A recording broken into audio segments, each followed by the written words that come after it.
भगवते वासुदेवाय। ओम नमो भगवते वासुदेवाय। ओम नमो भगवते वासुदेवाय। ओम नमो भगवते वासुदेवाय। नारायणं नमस्कृत्य नारायणं नमस्कृत्य नरं चैव नरोत्तमं नरं चैव नरोत्तमं देवीं सरस्वतीं व्यासं देवीं सरस्वतीं व्यासं ततो जयमुदीरये ततोदयमुदीरये। नष्प्रायेषु अभद्रेषु नष्प्रायेषु अभद्रेषु नित्यं भागवत सेवया नित्यं भागवत सेवया भगवती उत्तम श्लोके भगवती उत्तम श्लोके भक्तिर्भवति नैष्ठिकी। भक्तिर्भवति नैष्ठिकी। श्रीमद्भागवतम की जय। भक्ति रसामृत सिंधु की जय। गोस्वामी पाद की जय।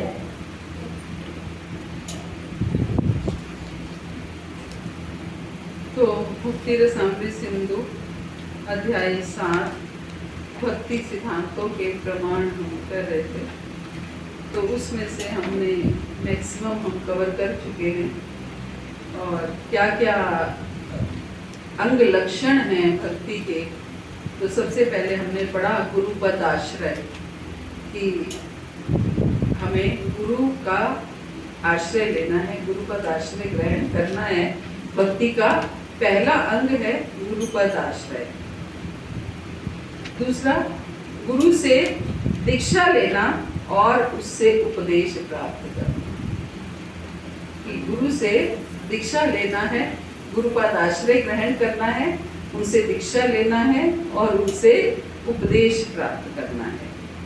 और फिर ये नहीं कि दीक्षा ले लिया, उपदेश प्राप्त कर लिया और लेकिन हम बस लेकर के घर बैठ गए आराम से। फिर क्या करना है? गुरु की सेवा करनी है, श्रद्धा और विश्वास पूर्वक गुरु की सेवा करना। और उसके साथ साधु पुरुषों के पद चिन्हों का अनुसरण करना। साधु पुरुष मीन्स भक्तों के पद चिन्हों का अनुसरण करना। ये क्या दिए गए हैं? अगर हम भक्ति में उन्नति करना चाहते हैं, अगर हम प्रगति करना चाहते हैं, भक्ति में आगे बढ़ना चाहते हैं, गंभीर होना चाहते हैं, भगवत धाम जाना चाहते हैं, भगवत सेवा प्राप्त करना चाहते हैं, तो ये सब करना आवश्यक है। अगर नहीं करना चाहते हैं, अगर भक्ति में प्रगति नहीं करना चाहते हैं, भगवान की सेवा नहीं करना चाहते हैं, भगवत धाम नहीं जाना चाहते हैं, तो फिर कोई आवश्यक नहीं है। फिर आप जो चाहें, अपने मन चाही जो मर्जी करें। आप आजाद पंछी हैं, आप कुछ भी कर सकते हैं। लेकिन अगर आप चाहते हैं कि हम जिनके अंश हैं, है ना, हम किसके अंश हैं? भगवान के अंश हैं। और हमारा कार्य क्या है? अंशी की सेवा करना, भगवान की सेवा करना। ये हमारा परम धर्म है ना। जीव का परम धर्म क्या है? सवे पुंसाम परो धर्मो यतो भक्ति अदोक्षते अहेतु की अप्रतिहता ययात्मा सुप्रसिद्ध। सवे पुंसाम परो धर्मो, जीव का परम धर्म क्या है ना? परम धर्म क्या है?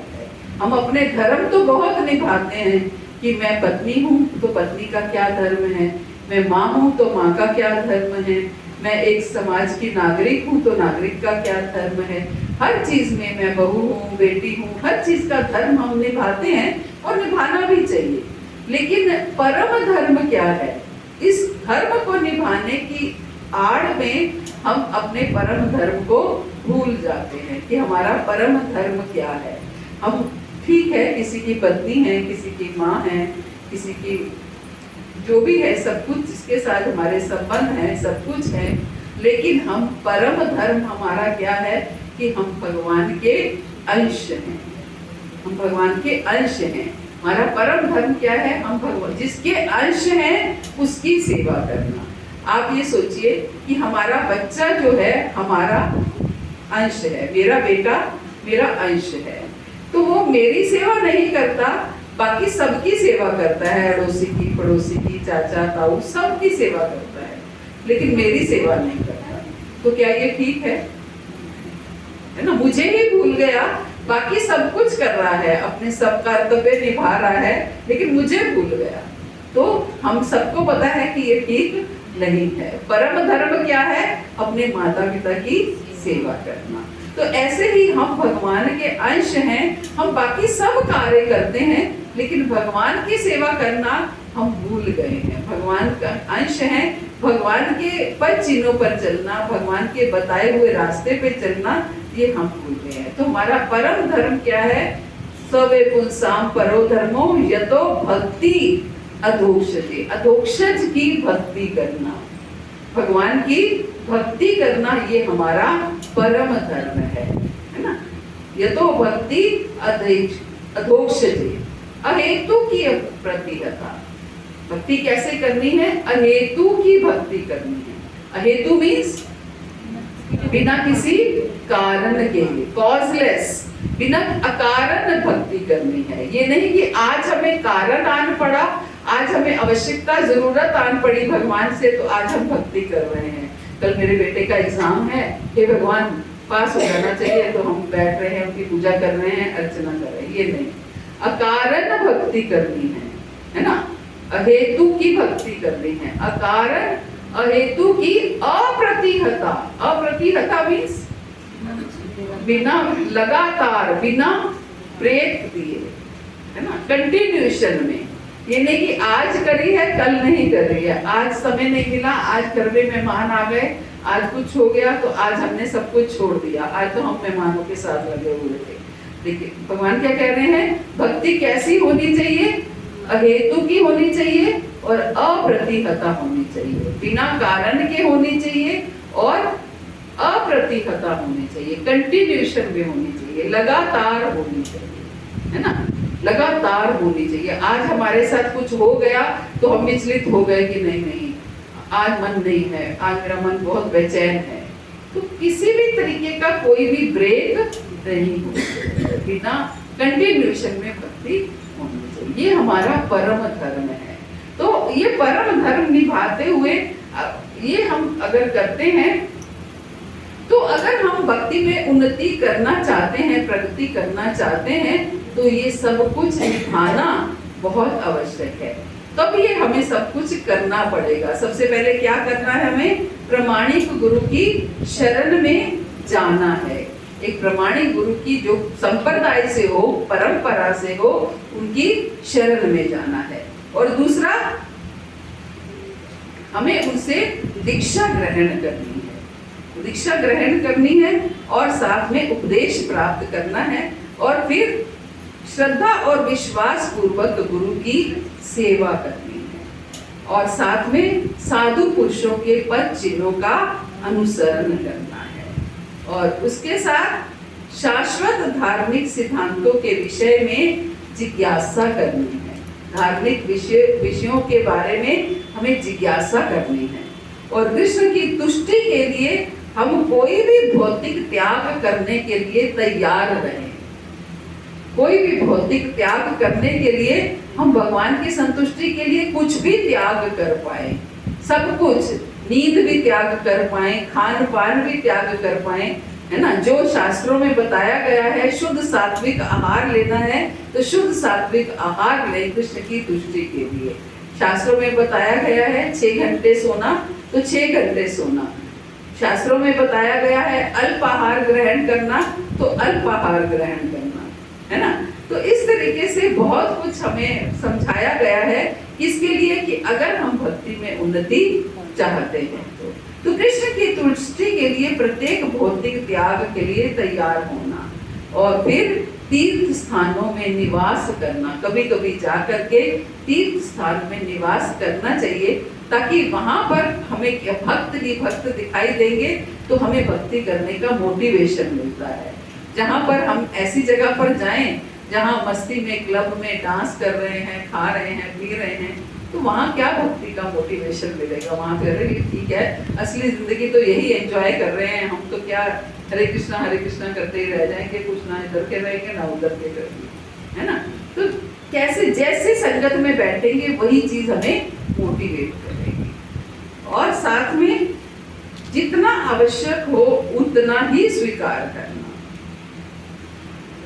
जितना आवश्यक हो उतना ही स्वीकार करना, अर्थात संग्रह नहीं करना। हम संग्रह करते रहते हैं। अरे बच्चा एक है, घर 4 होने चाहिए हमारे पास, है ना। उसके लिए हम प्रॉपर्टी बना के चले जाएं, उसके लिए ये करके चले जाएं, उसको कोई दिक्कत ना हो, परेशानी ना हो। अरे भाई पूत कपूत तो धन क्यों साचे, पूत कपूत तो धन क्यों साचे। ये नहीं कि हमने नहीं करना, अपने कर्तव्य पूरे करने हैं।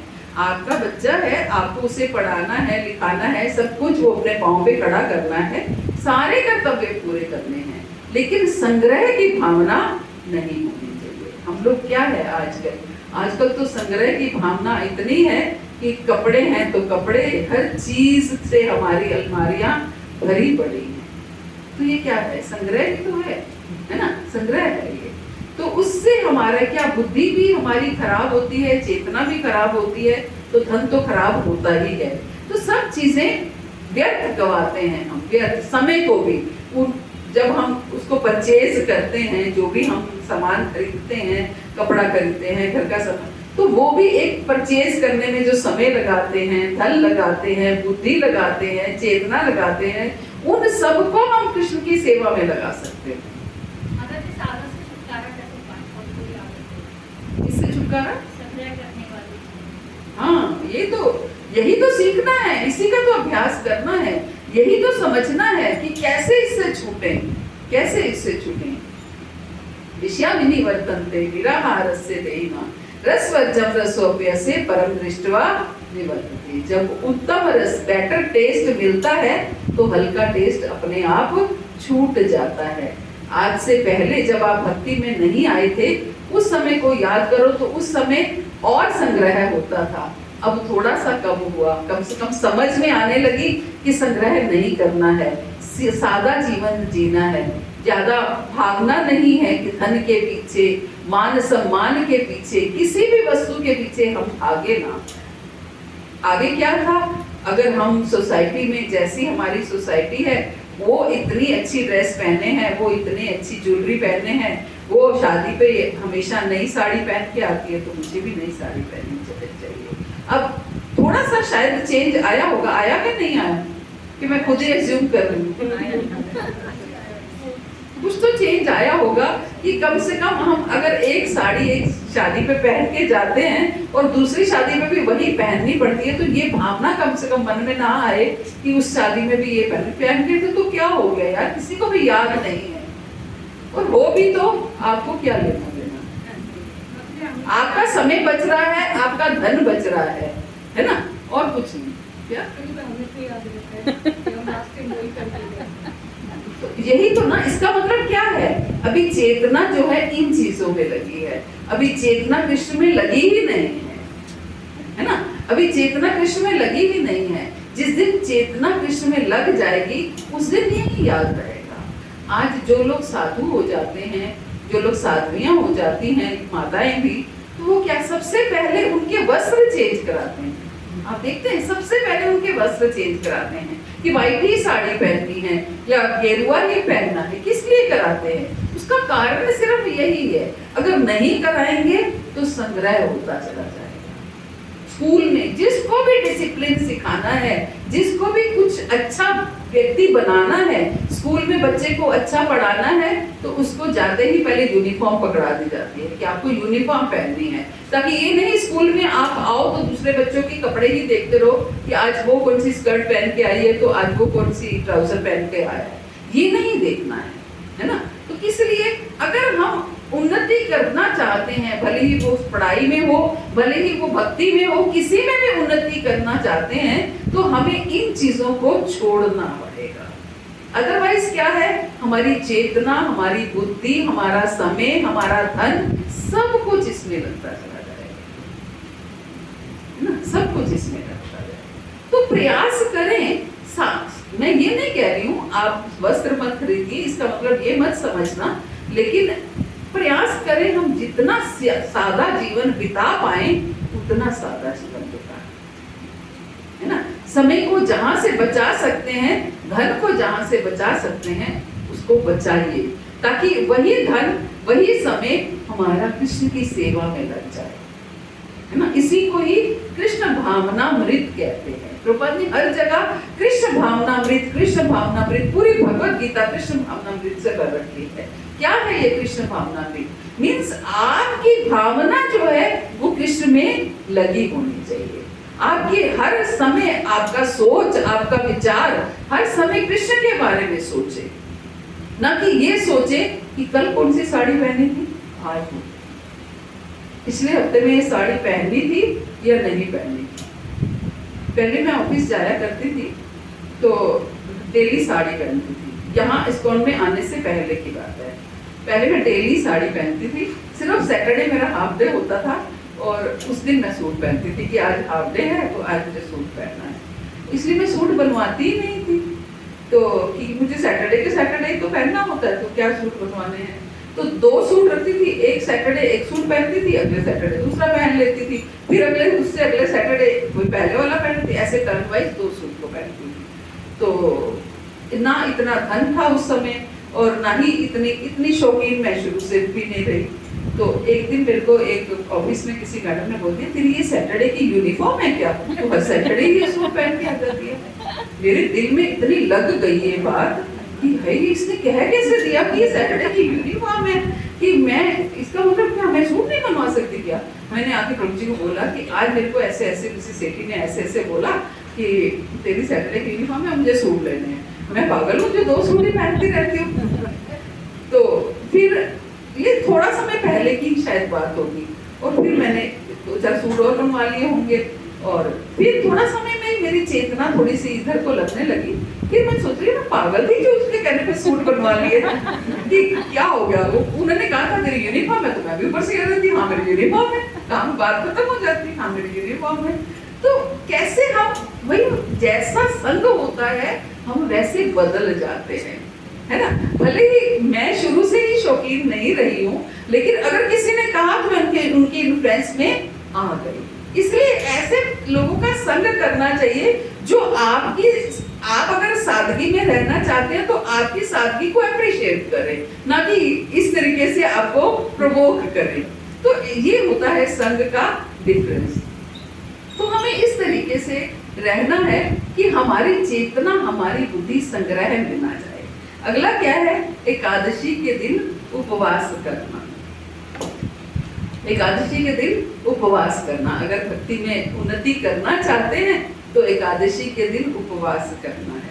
और वट वृक्ष को नमस्कार करना, मीन्स वट वृक्ष और तुलसी का पौधा और पीपल का पेड़, इन सबको नमस्कार करना।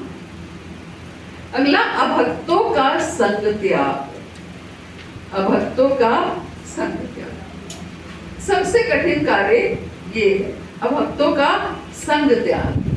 जो भक्त नहीं है उनका त्याग कर देना। कैसे त्याग करें? घर में ही ऐसे लोग हैं जो भक्त नहीं हैं, तो उनका त्याग कैसे करें? बाहर के लोगों का तो 1 मिनट के लिए फिर भी करते हैं, लेकिन घर के लोगों का त्याग कैसे करें? तो हमें ऐसे त्याग नहीं करना है, मन से उनका ऐसे त्याग करना है कि उनकी बातों में हम पकड़े ना जाएं। जैसे कि मैंने उदाहरण दिया कि उन्होंने मुझे बोला ये तेरी यूनिफॉर्म है, तो मैं पकड़ी गई क्योंकि भक्ति में थी नहीं, ज्ञान था नहीं, ना ऊपर से जवाब देने का पता था कि क्या जवाब देना है इसके ऊपर। मुझे लगा हाँ समाज में रहते हैं तो ये सब कुछ करना ही पड़ेगा, तो समझ नहीं आई कि क्या रिप्लाई करूं इस बात का। लेकिन बाद में जैसे ही कनेक्ट हुई वैसे ही उसका उत्तर समझ में आ गया। इसका मतलब मैं ये सोचती हूँ तब से लेके वो तब तक बात मेरे चल रही थी मेरे अंदर कि हाँ मुझे इसका ये रिप्लाई, अब मुझे समझ आई कि मुझे क्या रिप्लाई करना चाहिए था। लेकिन मैंने अपने आप को चेंज करने का प्रयास किया, ना कि उनको बदलने का प्रयास किया, है ना।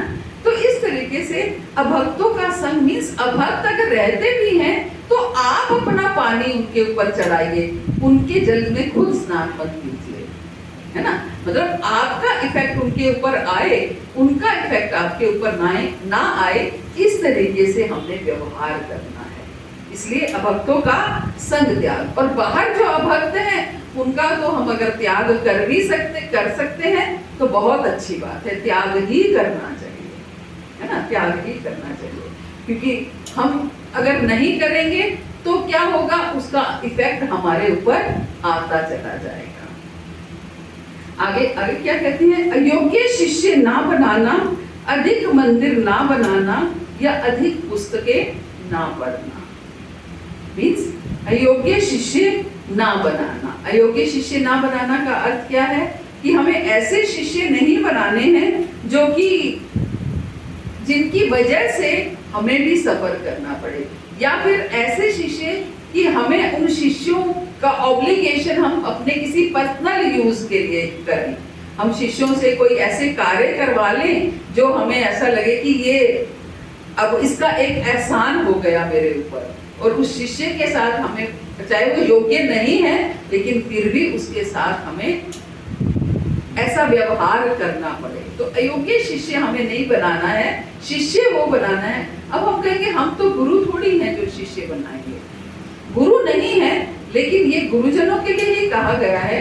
लेकिन फिर भी ऐसे शिष्यों को, ऐसे आप भी किसी को भक्त तो बनाएंगे ही, तो पथ प्रदर्शिका गुरु या शिक्षा गुरु आप भी बन सकते हैं। तो इसलिए हमें ऐसे शिष्य नहीं बनाना जिसके जो आपको ही अपने इन्फ्लुएंस में ले ले। हमें ऐसे शिष्य बनाना है जो आपके अकॉर्डिंग चल पाए, आपके अनुसार चल पाए। और अधिक मंदिर ना बनाना। अधिक मंदिर ना बनाना मीन्स ऐसा ना हो कि हमारी चेतना हर समय धन संग्रह में लगी रहे मंदिर के लिए, ऐसा भी ना हो। और अधिक पुस्तकें ना पढ़ना मीन्स अपने संप्रदाय से बाहर की पुस्तकें हम ना पढ़ें, ताकि ये नहीं कि हमें कंफ्यूजन क्रिएट हो जाए, क्योंकि थोड़ा थोड़ा डिफरेंस हर संप्रदाय में है ना।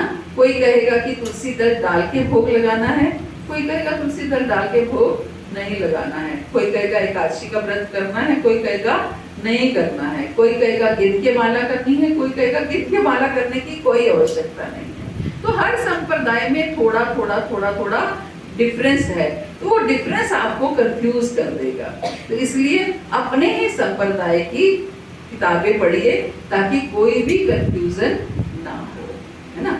तो इस ऐसे आज ही मैं चर्चा कर रही थी दीक्षा वाली क्लास में, पता नहीं दीक्षा वाली क्लास में किसी क्लास में, कि ऐसे ही हम कभी कभी जो मायावादी लोग होते हैं वो बहुत कंफ्यूजन क्रिएट करते हैं कई बार समाज में। अक्सर वो लोग मंत्र का जप करते हैं, सोहम सोहम मीन्स जो आप हैं वो मैं हूँ, वो जो आप हैं वो मैं हूँ। उसका अर्थ ये होता है कि जो आप हैं वो मैं हूँ, मीन्स भगवान को वो ये कहते हैं कि जो आप हैं मैं वही हूँ जो आप हैं, या जो आप हैं वो मैं हूँ, वो कहते हैं। तो लेकिन हमारा संप्रदाय क्या कहता है कि हम तो कभी भी भगवान के बराबर नहीं हो सकते। भगवान भगवान है और हम क्या हैं, हम दास हैं। जीवेर स्वरूप होए कृष्ण नित्य दास, हम भगवान के नित्य दास हैं। हम भगवान कैसे हो सकते हैं? लेकिन वो क्या कहते हैं, जो आप हैं वो हम हैं। तो एक बार कि एक भक्त जो है, और वो लॉजिक भी देते हैं कि एक वेदांत सूत्र अहम ब्रह्मास्मि है ना, अहम ब्रह्मास्मि कहा गया है। अहम ब्रह्मास्मि का क्या अर्थ है? मैं ब्रह्म हूँ, है ना, मैं ब्रह्म हूँ। मैं ब्रह्म हूँ का अर्थ क्या है? ब्रह्म का मतलब है निराकार स्वरूप। ब्रह्म, भगवद गीता में ब्रह्म को आत्मा कहा गया है ना, आत्मा कहा गया है। मैं ब्रह्म हूँ, अहम ब्रह्मास्मि मीन्स मैं आत्मा हूँ, और भगवान क्या है? परमात्मा है, भगवान परम ब्रह्म है। तो एक बार एक मायावादी जो है वो एक भक्त को मिले, तो उनको कहने लगे कि क्या तू कहता रहता है कि मैं दासों का दास हूँ, तो दास हूँ, मैं तो भगवान का दास हूँ, तो सोहम सोहम का जप किया करो। तो वो सोहम सोहम करे। एक नया व्यक्ति बेचारा कंफ्यूज हो जाता है, कोई कहता है मैं दास हूँ, कोई कहता है आप सोहम का जप करो, तो सोहम करने लगता है। फिर दूसरा हमारे जैसा कोई उनको मिलता है ना, क्या सोहम सोहम कर रखा है, बस आगे सिर्फ द लगा दो, दा लगा दो, तो क्या बन जाएगा? दासोहम दासोहम दासोहम मीन्स मैं दास हूँ, मैं दास हूँ। फिर वो दासोहम जपने लगता है। फिर दोबारा वो मायावादी मिलता है तो देखता है कि ये दासोहम जप रहा है। अरे फिर तू दास दास करने लग गया। बोले ठीक है कुछ मत करो, तुम ये करो कि सदा सोहम, आगे स लगा दो, सदा सोहम सदा सोहम सदा सोहम,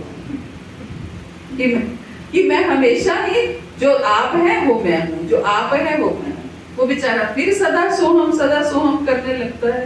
वो सदा सोहम कर रहा है, फिर मेरे जैसा कोई उनको मिल जाता है तो कहता है ये तू क्या कर रहा है, सदा सोहम क्या होता है, एक दा और आगे लगा देंगे तो फिर क्या बन जाता है, दास दासोहम, दास दासोहम, दास दासोहम, कि मैं दासों का भी दास हूँ।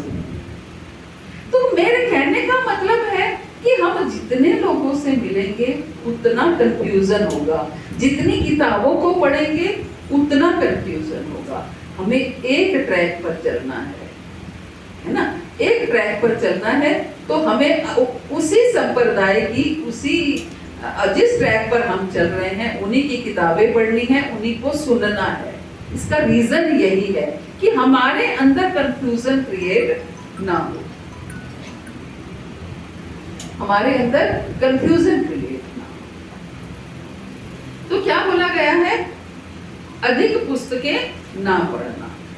और अब आज हम पढ़ेंगे सामान्य व्यवहार में स्पष्टवादिता एवं हानि लाभ में समभाव। सामान्य व्यवहार में स्पष्टवादिता एवं हानि लाभ में समभाव मीन्स हमारा जो व्यवहार हो हम स्पष्टवादी हो, मीन्स ये ना हो कि सरलता ना हो, अंदर से कुछ और बाहर से कुछ और, ये नहीं होना चाहिए। स्पष्टवादिता, आपके मन में जो आ रहा है आप उनको अच्छे शब्दों में आप उनको बताइए। ये नहीं, मैनिपुलेशन जो है ना वो बहुत ज्यादा रिलेशंस भी खराब करती है और फिर आप कभी भी सक्सेसफुल नहीं हो सकते। किसी भी फील्ड में आप मैनिपुलेशन करेंगे, भक्ति में भी करेंगे तो आप भक्ति में कभी अग्रसर नहीं हो सकते। तो मैनिपुलेशन करना मीन्स अपने सिचुएशन के अकॉर्डिंग तोड़ मोड़ना और अपने को अच्छा बनाने के लिए ये सब कुछ करना, ये सही नहीं है।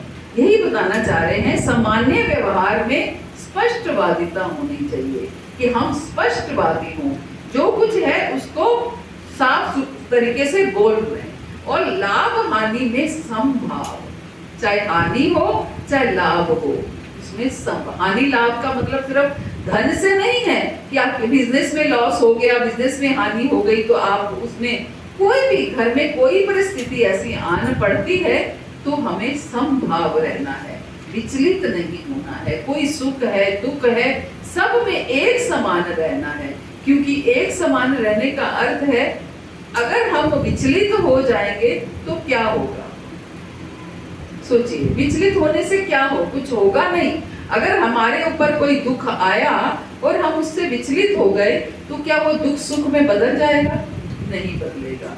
अगर हम एक समान रहेंगे, भगवान का भजन करते रहेंगे, चाहे सुख आया चाहे दुख आया दोनों में भगवान का भजन करते रहेंगे तो पता ही नहीं चलेगा कि कौन सा सुख था कौन सा दुख था, पता ही नहीं चलेगा, दोनों में एक समान रहेंगे, है ना, कोई अंतर ही नहीं होगा। तो इसलिए सुख और दुख में एक समान रहना, हानि और लाभ में समभाव रहना। प्रभुपाद कहते हैं, पद्म पुराण में एक कथन है, जो लोग कृष्ण भावनामृत में लगे हुए हैं उन्हें भौतिक लाभ या हानि से कभी विचलित नहीं होना चाहिए। जो लोग कृष्ण भाव भक्ति में लगे हुए हैं उन्हें भौतिक लाभ या हानि में कभी भी विचलित नहीं होना चाहिए। पद्म पुराण में भी स्पेशल ये कहा गया है, ये नहीं कहा गया कि सुख और दुख में, हानि और लाभ में विचलित नहीं होना चाहिए। क्या कहा गया है, जो लोग कृष्ण भावनामृत में लगे हुए हैं, जो लोग भक्ति में लगे हुए हैं, जो भक्ति में अग्रसर होना चाहते हैं, जो भगवत धाम जाना चाहते हैं, उनके लिए ये इंस्ट्रक्शंस हैं, सबके लिए नहीं है ना। सबके लिए अगर हम कहेंगे तो लोग कहेंगे प्रैक्टिकली कहाँ पॉसिबल है, ये सब कुछ पॉसिबल है प्रैक्टिकली, लेकिन जो भक्त है उसके लिए सब कुछ पॉसिबल है ना। भक्त के लिए ये भी संभव है कि श्रीवास आंगन में महाप्रभु नृत्य कर रहे हैं, अंदर पुत्र की मृत्यु हुई है तो कोई ये नहीं कि उनको फर्क नहीं पड़ रहा, लेकिन जो महाप्रभु के कीर्तन का आनंद है वो उससे, उस दुख से भी ज्यादा है ना, वो उस दुख से भी ज्यादा है। ऐसा नहीं कि उनके पुत्र की मृत्यु हुई और उनको फर्क नहीं पड़ा, ऐसा अंदर से दुख हुआ, लेकिन वो दुख, वो सुख जो उनको, जो आनंद उनको महाप्रभु को देख के हो रहा है, वो आनंद जो है उस दुख से भी बड़ा है। तो क्या कह रहे हैं, जो लोग कृष्ण भावनामृत में लगे हुए हैं उन्हें भौतिक लाभ या हानि से कभी विचलित नहीं होना चाहिए। यदि किसी को कुछ भौतिक हानि हो भी जाए तो उसे विचलित नहीं होना चाहिए, अपितु अपने अंतःकरण में सदैव कृष्ण का चिंतन करते रहना चाहिए। अगर किसी को भौतिक लाभ हो भी जाए तो क्या करना चाहिए?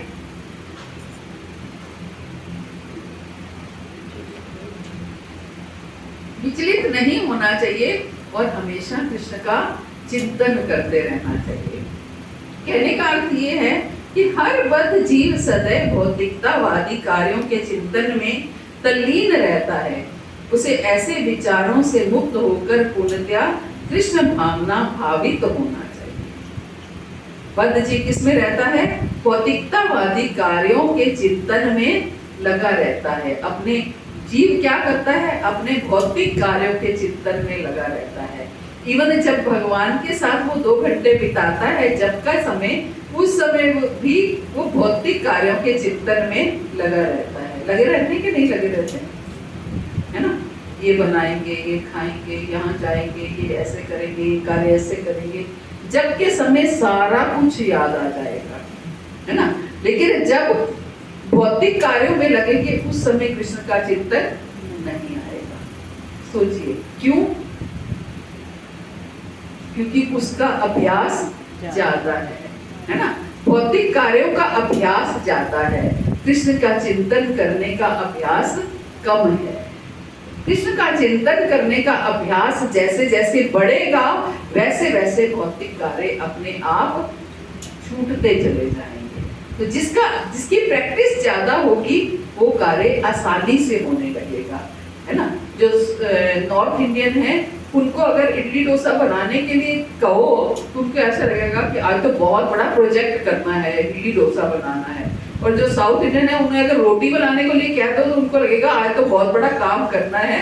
आज प्रोजेक्ट में अपनी डॉटर की एंगेजमेंट करने के लिए गई तो उनको लग रहा था नॉर्थ इंडियन आ रहे हैं तो हमें इनको रोटी खिलानी है। तो उनकी किचन में मैं घुसी, उनकी किचन में उन्होंने चारों तरफ रोटियां बेल बेल के पूरी शेल्फ पे फैला रखी थी। तो मुझे लगा ये क्या है, उन्हें रोटी बनानी थी ना, तो उनके लिए बहुत बड़ा प्रोजेक्ट था एक कि रोटी बनानी है ना? और नॉर्थ इंडियन के लिए अगर इडली डोसा बनाना है तो उनके लिए वो थोड़ा सा प्रोजेक्ट हो जाता है। तो इस तरीके से जिस चीज का अभ्यास नहीं है उस चीज को करना कठिन है ना? उस चीज को करना कठिन है। हमें भौतिक कार्यों को करने का अभ्यास है, इसलिए भले ही हम जब मेडिटेशन पे बैठे, जब में बैठे आध्यात्मिक कार्य कर रहे हो, लेकिन ध्यान भौतिक कार्य में होता है। लेकिन भौतिक कार्य करते हुए हमारा ध्यान कृष्ण में नहीं होता है। हाँ, अब जिनको थोड़ा अभ्यास होने लगा तो थोड़ा थोड़ा ये चिंतन होने लगा। जितना जितना अभ्यास होने लगा उतना उतना चिंतन होने लगा। तो कहने का अर्थ है कि जैसा कि हम पहले ही बता चुके हैं कि प्रभुपाद कहते हैं कृष्ण भावनामृत का मूल सिद्धांत है कृष्ण का सदैव चिंतन करना। मूल सिद्धांत क्या है? कृष्ण का सदैव चिंतन करना। मनुष्य को भौतिक हानि से विचलित ना होकर अपने मन को भगवान के चरण कमलों पर केंद्रित करना चाहिए। मनुष्य को भौतिक हानि से विचलित ना होकर अपने मन को भगवान के चरण कमलों में केंद्रित करना चाहिए। अब प्रश्न ये है कैसे करें, है ना? कैसे करें? अब यहाँ बैठे हैं, किसको भौतिक कार्य कोई याद आ रहा है? आ रहा है किसी को कि घर जाके दाल बनानी है, सब्जी बना? आ रहा है? किसी को नहीं आ रहा होगा। कोई बहुत ही कोई लिप्त होगा तो उसको शायद आ रहा हो, लेकिन यहाँ बैठे क्लास खत्म होते ही याद आ जाएगा। क्लास खत्म होते ही याद आ जाएगा, है ना? क्योंकि यहाँ बैठे तो चेतना यहाँ लग गई। इसलिए अभ्यास क्या करना है, ज्यादा से ज्यादा हमें हर समय श्रवण में, कीर्तन में, हर समय भक्ति के कार्यों में लगाए रखना है, ताकि उधर से अभ्यास कम होता चला जाए, इधर का अभ्यास बढ़ता चला जाए। तो भक्त को शोक या मोह के वश में नहीं होना चाहिए, शोक या मोह के वश में नहीं होना चाहिए। मीन्स दुख नहीं मनाना है ना। दुख, अब घर में कोई मृत्यु हो जाए तो कैसे दुख ना मनाए, है ना। दुख तो होता ही है, लेकिन उस दुख में इतना विहल ना हो जाए कि बस सब कुछ छूट जाए, है ना। दुख में इतना विहल ना हो जाए कि सब कुछ छूट जाए। छूट जाए मीन्स भक्ति छूट जाए। ठीक है, दुख है कि प्रभु मेरा ही कोई कर्म होगा जो ये समय मैंने देखना था, है ना। आपने तो फिर भी इतना बचाया, न जाने क्या कर सकते थे, आपने तो फिर भी इस चीज की रक्षा की, इस चीज की रक्षा की। हर तरीके से हम भगवान को धन्यवाद दे सकते हैं, हर तरीके से भगवान की कृपा को हम देख सकते हैं। तो भक्त को शोक या मोह के वश में नहीं होना है, मोहित भी नहीं होना है किसी चीज से भी। बच्चों से मोहित नहीं होना, सुख और दुख से मोहित नहीं होना, किसी भी बात से मोहित नहीं होना। भगवान क्या कहते हैं, मात्रा स्पर्शास्तु कौन्तेय शीतोष्ण सुख दुःखा आगम पायन्य नित्या तान्ति तिष्ठस्व आरता। सुख और दुख दो गर्मी, सर्दी और गर्मी की दो ऋतुओं के समान है। सुख आता है, दुख जाता है, दुख आता है, सुख जाता है। हे कुंती पुत्र, इसे सहन करना सीखो। क्या कहते हैं भगवान, इसे सहन करना सीखो। और भगवान उससे पहले कहते हैं, देहिनो अस्मिन् यथा देहे कौमारं यौवनं जरा तथा देहांतर प्राप्ति धीरं तत्रना मुह्यति। धीर व्यक्ति इससे मोहित नहीं होता। किससे? अर्जुन क्या था, मोहित हो रहा था।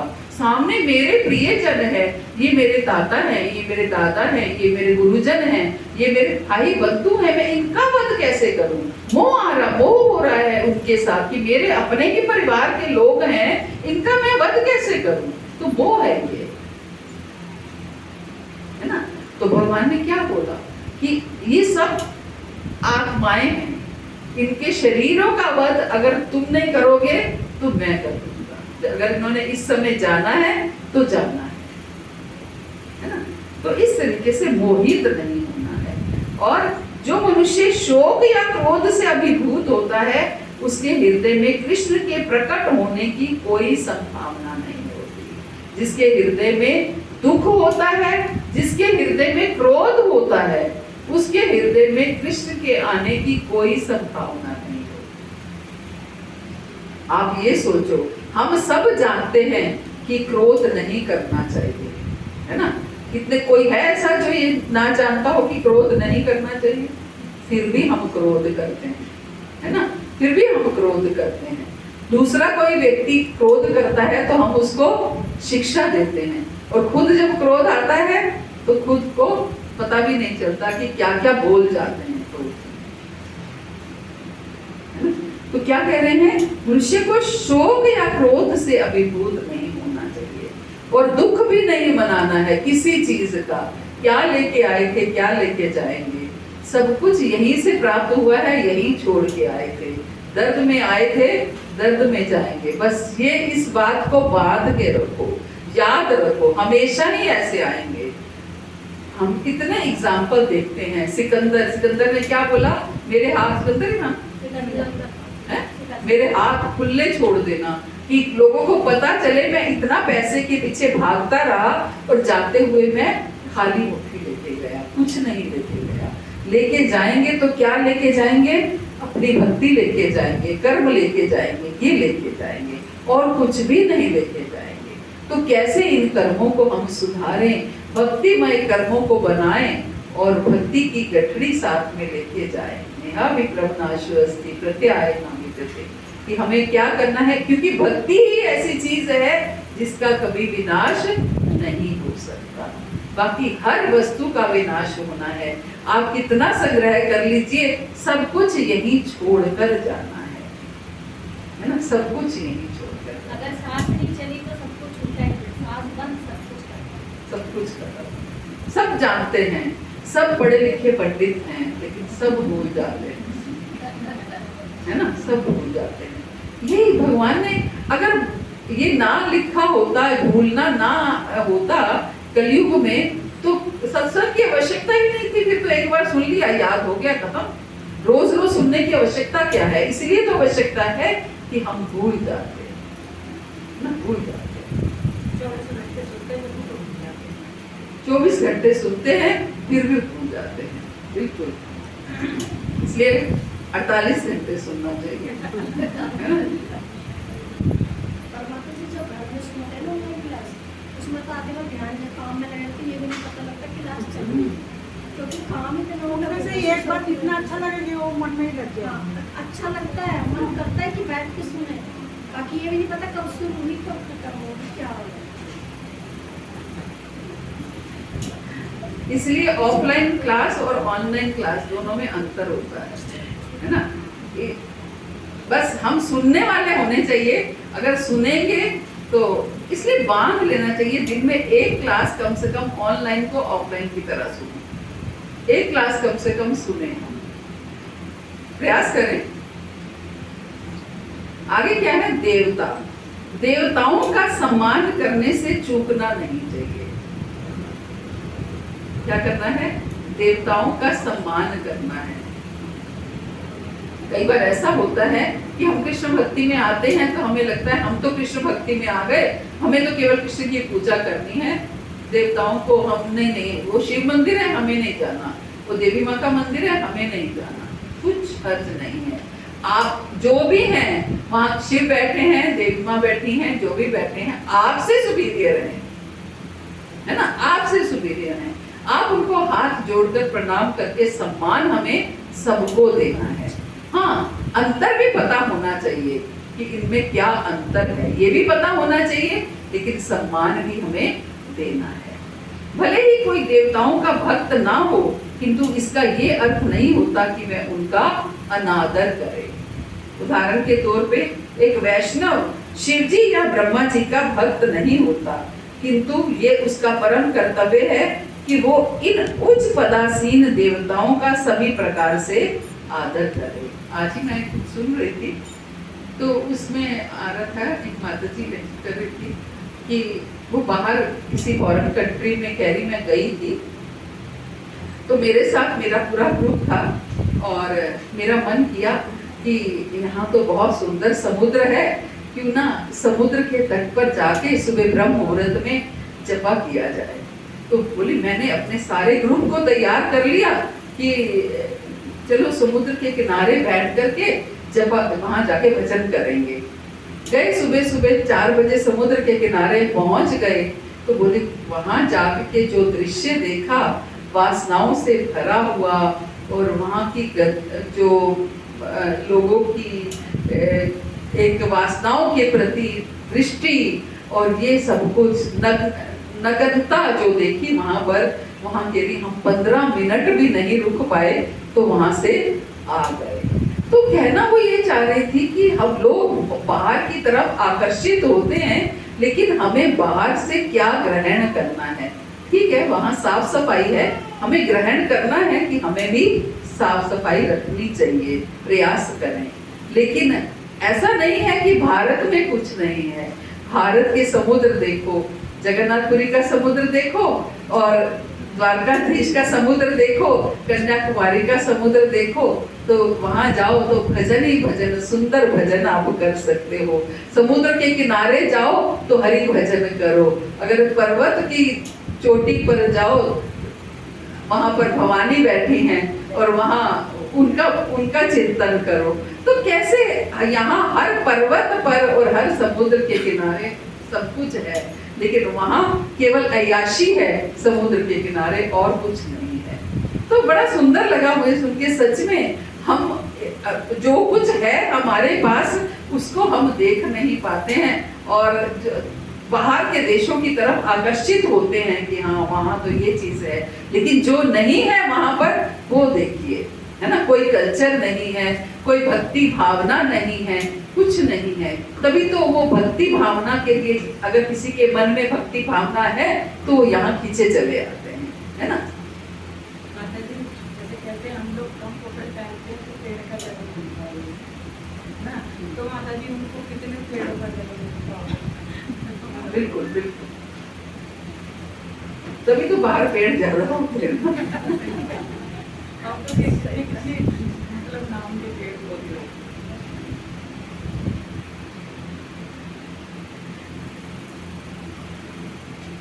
तो उदाहरण के तौर पे एक वैष्णव शिव जी या ब्रह्मा जी का भक्त नहीं होता, किंतु ये उसका परम कर्तव्य है कि वह उन उच्च पदासीन देवताओं का सभी प्रकार से आदर करे।